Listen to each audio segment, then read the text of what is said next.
Right on, Bears fans. Another edition of the Chicago Bears podcast coming your way. Pat the Designer back at it again. Appreciate you guys for tuning in and showing love as always. Bears versus Commanders tonight. It feels like it's been like a year since the last Bears game. It's only been a little over a week and a half, 2 weeks here, but like it feels so long. So glad to have football back here for the Chicago Bears. And I'll be honest with you, there's got to be a massive game for this Bears team. We got to break down how the Bears are getting healthy at the perfect time. And, of course, talk about what we saw a little bit in the NFL yesterday. Could that give the Bears some options if they do find a way to win this game to go after? We'll talk about all that and more on today's episode of the Chicago Bears podcast. Hit that like button, subscribe to the page, leave a 5-star review. Y'all know what to do. New sponsor on the podcast today. Today's episode brought to you by Underdog. Make picks, win money. Also brought to you by the Advantage Dealer Group. The Chicago Bears podcast brought to you by the Advantage Dealer Group. Find your next Chevy, Toyota, or Acura and drive off in under 60 minutes, or they'll make your first car payment. And, of course, Hard Rock Casino of Northern Indiana. Vegas-style gaming, just 30 minutes from Soldier Field. Exit 6, I-80, 94. All right, let's jump into this because this is going to be a massive game for the Bears tonight. I've talked about it a ton this week. I believe that this is a game that if you're the Chicago Bears and you find a way to win, it could really be a spark for you moving forward through the season, especially with some of the games you have coming up next. You have the Saints next week. You got the Bengals on the schedule who look absolutely like a struggling team. I get it. Flacco's there, but they're struggling. The Giants, you don't really know what they are. The Ravens may be getting healthy at the right time for you, but that defense looks atrocious. I think this is a confidence building game for the Chicago Bears, and one that if you find a way to win this ball game, and I think there's a great opportunity for you to do it, you could be talking about the outlook of this season inside that locker room being very different as far as confidence in the coach, confidence in what everyone can accomplish, confidence in the team overall. And I think these are the big games, the impact games that you say, you get this one, and I think you could change the outlook of what your season is going to be. And the Bears getting healthy at the perfect time here. Austin Booker, questionable. He was a full practice on Saturday and pretty much this entire week. Travis Homer, questionable. He was a full practice this entire week. Colston Loveland, questionable.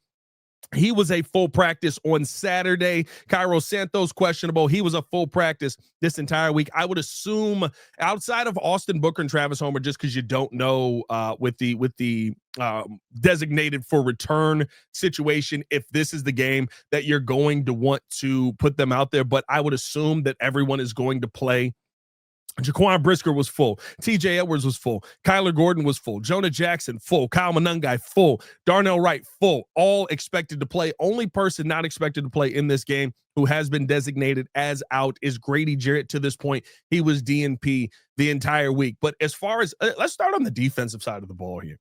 As far as defensively, what this Bears team should be able to have. And again, I know it's going to take TJ Edwards and Kyler Gordon some time to get reacclimated in, but that should be an immediate improvement to your run defense. Now, what I love for the defensive line to be able to hold their own on their own and you not have to worry about them being out there and trying to figure out, okay, how impactful do the linebackers have to be for you to stop the run? I would rather it just be Montez Sweat, Javon Dexter, Andrew Billings, Dio Odangbo. Those guys were able to handle it at the line of scrimmage, and we're a shutdown run defense like we were a couple of seasons ago. That's not the case. And so I think having guys back like Kyler Gordon and Jaquan Brisker, adding in a guy like TJ Edwards, those are going to be assets for you in the run game. Those are going to be guys that can be rolled down into the box. Those are going to be guys that I think can be use their speed and their ability to actually bring down a tackler. I think that's been, or bring down a running back, I should say, while tackling. That's been something that just hasn't been good enough, right? I love the speed that Noah Sewell has. I love the fact that he gets to the spot and he beats his man to the spot, but it doesn't matter if you beat your man to the spot if you miss him when you get there. Now, Noah Sewell's been really good at slowing them down, but not per se at bringing them down. That's to me where I think TJ Edwards really is going to make the biggest difference in this game. And I think this Bears defense as a whole, we've seen it hold fine, right? If the offense moves the ball at all in the first half of that Raiders game, we're not even having a conversation about a blocked field goal or how close that game truly was. We're having a conversation about the Bears going into Vegas and absolutely running roughshod excuse me, over the Vegas Raiders the entire time.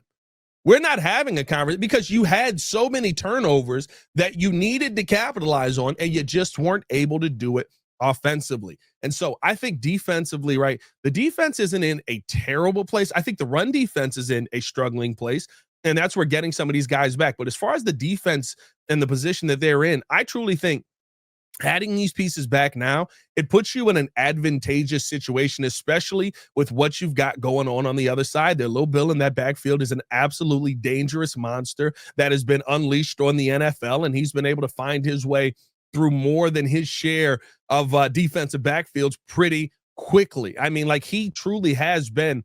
I would say I'm more worried about him than I am about Jaden Daniels. And I know that sounds crazy, right? But we've seen how the Bears have struggled with slowing down the run. We've seen how the Bears have struggled with really being able to. I mean, Ashton Genty's best game of his career, outside of that game, he has had very mediocre play. His best game of his career comes in that game. And so, you kind of look at it as, teams are using the Bears as a get right game. Well, this guy's already right.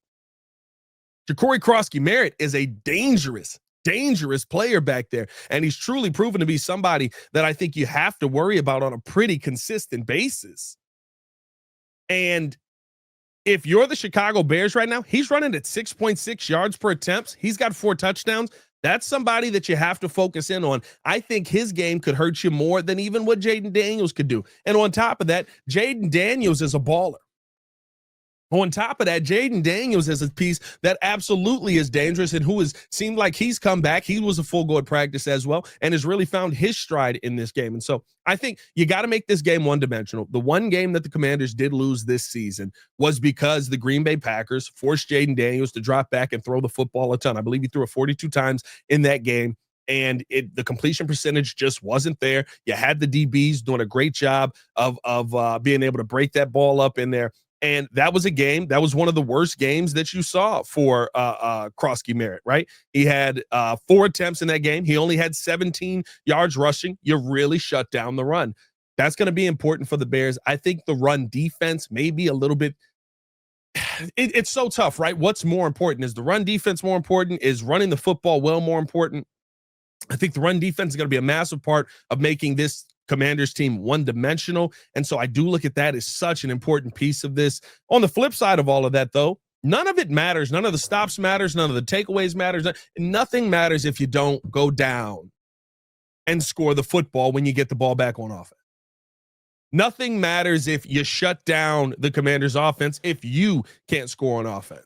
Definitely going to get back to talking Bears here in a second, but want to take a quick break in the action to tell you guys all about our new sponsor on today's episode, Underdog. Underdog is out here making things so incredibly easy. Just pick whatever your favorite player will do, higher or lower on stats like rushing yards, receptions, touchdowns, and more, and get your picks right. You can win up to 5,000 times your cash. The plays for tonight for the Chicago Bears podcast: Bijan Robinson higher than 31.5 receiving yards, James Cook higher than 71.5 rush yards, Josh Allen higher than 1.5 passing touchdowns, Lil Bill, Ja'Cory Crosky-Merritt higher than half a rushing or receiving touchdown, Roma Dunze higher than half, 1 reception in the first quarter, or 0.5 receptions in the first quarter, higher than 4.5 receptions on the game,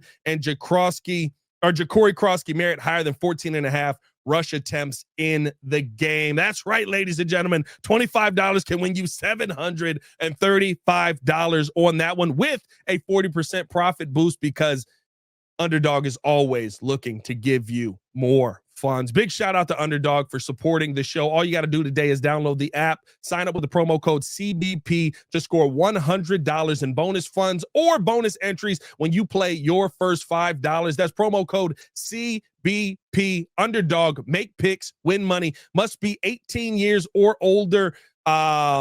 19 plus in Alabama, Nebraska, and Colorado for some games, 21 plus in Arizona, Massachusetts, and Virginia, and present in a state where Underdog Fantasy operates. Terms and conditions apply. See assets.underdogfantasy.com/web/play and get terms _DFS HTML.html for details. Order not valid in Maryland, Michigan, New Jersey, New York, Ohio, and Pennsylvania. Concerned with your play, call 1-800-GAMBLER or visit www.ncpgambling.org in New York. Call the 24/7 Hope line at 1-877-8-HOPE-NY or text HOPE-NY 467-369. Now back to the Chicago Bears podcast. When I look at, which one is more important, which one is going to be more impactful in the long run, I would almost sit there and tell you, look, as much as important as it is to stop the run with the defensive pieces you have back, having Kyle Monangai back in his backfield as a full go, I think is a massive name to have out there as well. I think we've seen him deserve an opportunity to get some more of these carries. I do wonder if, and I've said this a couple of times, are we heading towards a Jamal Williams situation here, where you've got a Bears team that running the football, truly, they need to go to someone else entirely, just about outside of, maybe some screen pass situations or maybe some obvious passing down situations, because the run production is not enough. And I know, listen, I'm not going to sit here and put it all on DeAndre Swift, but this is what we've seen DeAndre Swift be. We've talked about this now for multiple years. It was something you knew you needed to address coming into the season. You didn't address it in any of the earlier rounds in the draft. You went Kyle Monangai in the 7th round. You know what? In limited touches, Kyle Monangai has been pretty productive when he's running the football. Does he have breakaway speed? No. Is he able to sit there and ground and pound? Yeah. And I think that's something right now. I take a page out of New York's book, right? That's something right now that's working for them. Sometimes you got to turn it over to the young guys. Sometimes you got to turn it. And in their situation, it was because of injury. But I think here it's just because of, at a certain point, you got to be able to be productive. And we've seen the change already come from that left tackle spot for a lack of production. Are we going to see that change come out of the bye week here, where maybe Kyle Monangai is a bigger name there, or even Travis Homer returning? Travis Homer has never had a season where he's been a focal point running back. Can he be that for a team? I don't know. I don't know what your running back answer is, but I'll tell you this. I think that's going to be one of the things that you have to really figure out if you're going to go on a hopeful run here with games that are very winnable moving forward. Let me know how you guys feel in the comments below. What do you think is going to be the most important thing for the Chicago Bears coming out of this game? Is it going to be being stout in the run defense, or is it going to be having a run game that actually proves to be dangerous? And I think when you talk about a run game that actually proves to be dangerous, you have to talk about what that does as far as the play action pass, what that does as far as Caleb Williams being able to roll out, what that does as far as keeping the Washington Commanders on their back foot. The only time we've been able to do that at all this season was in that Dallas game, where it seems like everybody has Dallas on their back foot. That game yesterday was absolutely atrocious, where they lose to the Panthers, and you see a 7-minute drive put on Matt Eberflus's defense pretty much to end the game, and just poor play calling all the way around, right? Like, that's a defense that it seems pretty easy to get on the back foot, but you weren't able to get that Commanders defense on the back foot because they knew, hey, they don't have a running game established. By the way, Commanders defense, not very good. I love that my husband's so handy. He leaves more money for the important stuff. Whoa. Gosh darn it, Steve. Ow. Don't be like Steve. Call Avondale Roofing.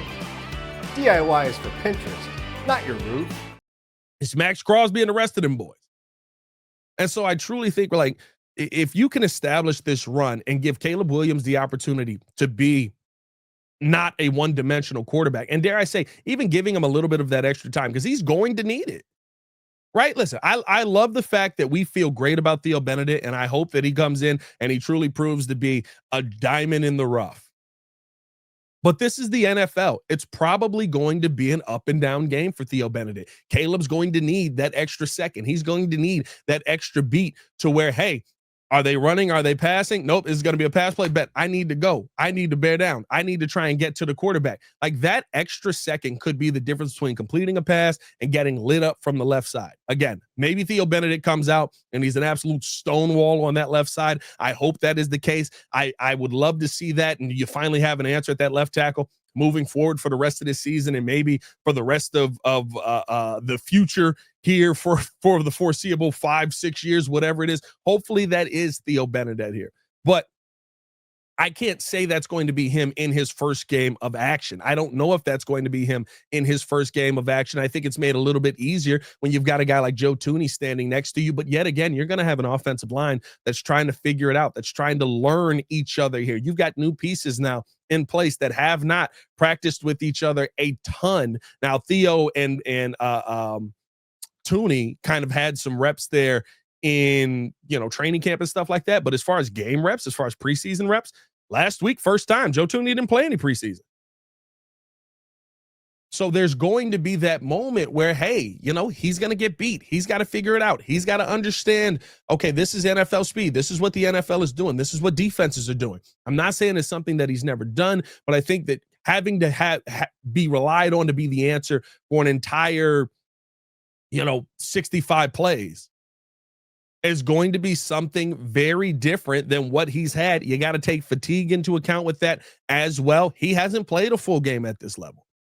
And so all of those things lead back to, I feel like the importance on the run game is going to be more impactful for this Bears team taking advantage of what the Commanders are going to do than, dare I say, the run defense is going to be. I think you're in a better situation to survive a shootout match, if you want to say that, than you are to survive trying to lock down defensively and just hope for the best by having Caleb drop back and pass the football 30 plus times. I don't think that's the offense that we've seen prove to be successful here. And I think it's not the best situation that the Bears are going to be in moving forward. Let me know how you guys feel in the comments below. Again, what do you think is going to be the most impactful here? We've had a good weekend of football, a very interesting weekend of football. And I think this is a game that if you get a win, you have to start thinking about that trade deadline that I believe now is less than a month away.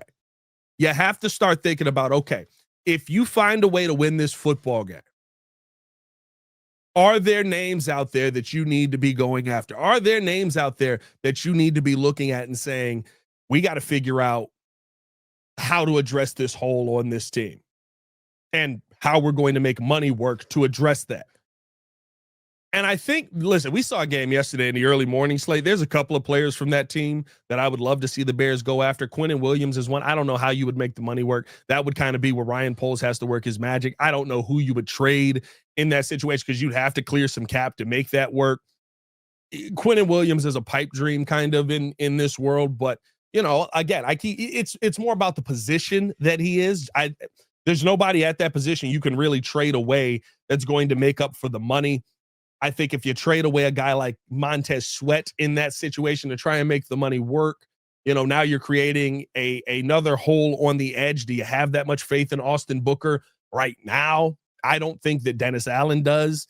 And so I would say that that's not a move that the Bears probably would be in on. I would think that they would be looking more edge rusher in that situation than that.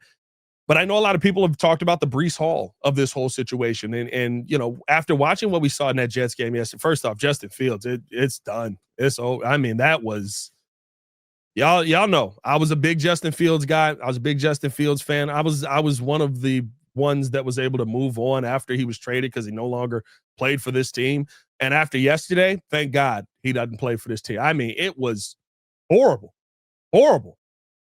The only good that has come out of it is it puts the Jets in a position where maybe you've already got a relationship with Ben Johnson and Aaron Glenn. Maybe you get a, kind of a cheaper deal in that situation, a Breece Hall, for a 4th or a 5th round pick. I don't think that Breece Hall has had the kind of season where you need to go, oh my God, we need to be trading high draft capital. I wouldn't trade high draft capital for a running back anyway, but you wasted 4th round picks over the last few seasons here. And you need to have somebody that is guaranteed production right now. And you don't have any of the 4th round picks on your team that you can say that about right now, including this year's 4th round pick and Ruben Hippolyte. I hoped that Ruben Hippolyte was going to be more, but we didn't even see Ruben Hippolyte really get an opportunity to get on the field a ton. And to me, that's just, you've continued to have malpractice in that. You've continued to have malpractice in passing on good players to go out there and try and add good players via the draft that you think you're smarter than everyone else to go out there and get. And it hasn't worked out. It hasn't proven true, at least to this point this season with most of your draft class. I think the biggest thing right now that the Bears can do is try and get proven players, try and get names there. And if you can get them for cheap, I would love to see a guy like Breece Hall added to this team. And I think Breece Hall would love to see a guy like Breece Hall added to this team. This is a game where if you find a way to win it, you start thinking about, okay, what's it going to cost to get X, Y, and Z? What's it going to cost to bring this guy into the building? What's it going to cost to get, the answer at this position? And the biggest thing for me is if the answer at this position is going to cost you draft capital, you have to feel like you're a team that's going out there and can actually compete for something legitimately this season, especially if you're going after a name like Breece Hall, because you got to pay Breece Hall. Do you feel like, and answer me this in the comments below, is Breece Hall somebody that you feel like you're willing to trade for and pay as your running back of the future? Now, I'm not saying he doesn't have the age, that he's not. I think he's very self-aware. When he made the comments about, I know I only have a finite amount of time in this game. He's already played 4 seasons. None of the seasons have truly been, this elite breakout year. I think as far as an all-purpose back, he's been pretty good in that. His yards per carry have been pretty good, 4.5, 4.2, 4.7 this season. Those are all moving in the right direction. I don't know if Aaron Glenn would be willing to part from him. He's kind of the only answer that they have on anything offensively. But the biggest thing for me right now is if you're going to make that move, you have to know that you're going to be a team that's going to be competitive this year. And you've proven through 2 games, the last couple of games, that, hey, we're willing to go out there and lay it all on the line.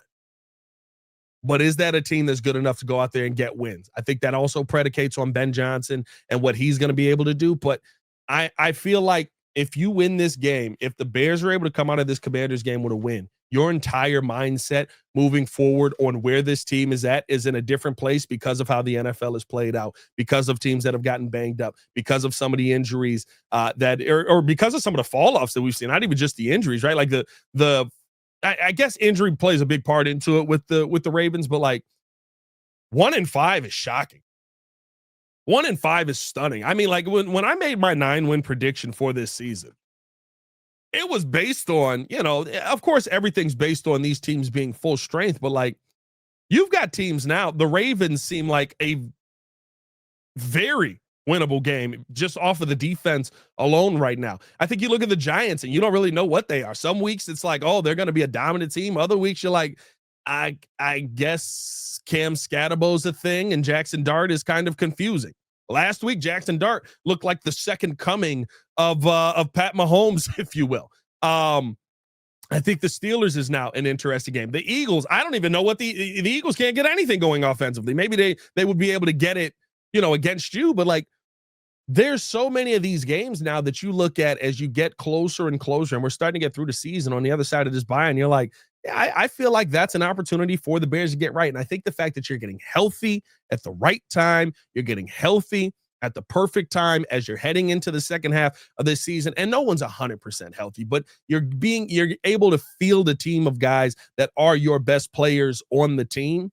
It puts you in this comfortable position where you can go, you know what, maybe this is a team that now at full strength shows you something tonight versus the Commanders, and you're able to add to that team and shore up some of those holes. Let me know how you guys feel in the comments below. What are you looking to make a move for? Is there a player that you really got your eye on? As far as this game tonight, I'm predicting a Bears win. I've just being in that locker room, being around these guys, there's a focus and a comfort that you feel coming out of that locker room.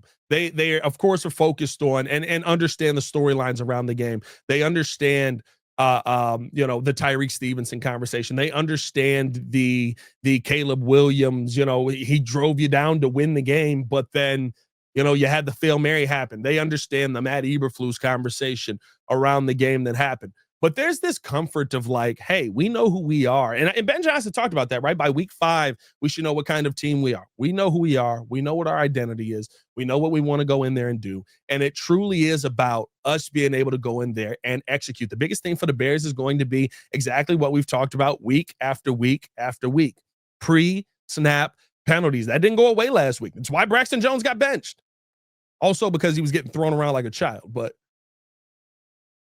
like, that didn't just magically go away. That was still an issue last week. That was still an issue the week before. Like, these are still issues that continue to pop up. Shooting yourself in the foot. You've got to be able to overcome those issues if you're going to beat this Commanders team. And I think tonight is a night where the Bears understand that. You've got Theo Benedict now on that left side. Darnell Wright's going to be back out there. Is he going to be an issue? If he is, I think you saw enough from Ozzie Trapillo to say Ben Johnson might be in a situation where he goes, you know what, you're putting us behind the 8 ball. We're going to throw Ozzie back out there because we're comfortable with him out there. Like, I think there's options now on that right side. And I think there's options as far as the tackles on this team. And that puts the Bears in hopefully a little bit more of an advantageous situation going into this game. I think the Bears do get a win. I think I had 28-24 for my win prediction for this game. I think it's going to be a close game. I think it's going to be a dogfight. And it's going to be one where the confidence gained from this game does very similarly what it did for the Washington Commanders last season. I don't know if that means NFC title game. I'm not saying that, but I think that it builds a confidence in this Bears team of, hey, this new regime is it. We've got some answers. We've got some guys figured out. Let's go out here and win a football game and keep winning football games. I love the mindset of let's go 1-0 next week. Let's go 1-0 this week. Hey, Bears, let's go 1-0 this week, man. Bear down. Let me know how you guys feel in the comments below as well. What's your win prediction for tonight? As always, it's your boy, Pat the Designer.